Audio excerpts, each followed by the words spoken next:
4 राज्यों में हार के बाद वाराणसी में सपा सुप्रीमो अखिलेश यादव ने प्रेस वार्ता कर अपनी प्रतिक्रिया दी है। सपा सुप्रीमो अखिलेश यादव ने कहा कि राजनीति में इस तरह के परिणाम आते रहते हैं, हम परिणाम को स्वीकार करते हैं, लड़ाई अभी लंबी है। कांग्रेस से गठबंधन के सवाल पर अखिलेश यादव ने कहा कि एमपी में गठबंधन को लेकर बात नहीं बन पाई थी, उनकी परिस्थितियां अलग थी। वहीं ईवीएम को लेकर उठ रहे सवाल पर अखिलेश यादव ने कहा कि हमारे लैपटॉप अभी चल रहे हैं, हमको जापान और अमेरिका से सीखना चाहिए, वहां 1 महीने काउंटिंग होती है। साथ ही 4 राज्यों में मिली हार के बाद अखिलेश यादव ने हर घर बेरोजगार मांगे रोजगार का नया नारा भी लगाया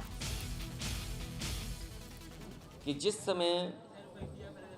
मंडल कमीशन का गठन हुआ है और जो लोग ये बात कहते हैं कि हम विपक्ष के लोग जाति गणना मांग करके या जातियों की बात करके या पीडीए की बात करके जातियों में नहीं बांट रहे हैं। जिस समय ये बात हुई कि आरक्षण की व्यवस्था कैसे लागू हो, तो जो लोग गरीबी नहीं समझ पा रहे हैं, बहुत सीधी सी बात है, जो लोग गरीबी नहीं समझ रहे हैं उन्हें मंडल कमीशन की प्रस्तावना पढ़नी चाहिए। और जिस समय वो प्रस्तावना पढ़ लेंगे उसके बाद जाति में बांटने की बात नहीं कहेंगे, क्योंकि इस प्रस्तावना में मंडल कमीशन ने तमाम पहलुओं को देख करके ये माना कि जाति के आधार पर लोग गरीब हैं, इसलिए जाति के आधार पर आरक्षण होना चाहिए। इसलिए जो बात हम लोग कह रहे हैं, अगर बाबा साहब भीमराव अम्बेडकर जी ने संविधान से जाति की वजह से आरक्षण दिया है और मंडल कमीशन ने पिछड़ों को अगर जाति के हिसाब से आरक्षण दिया है, तो जो लोग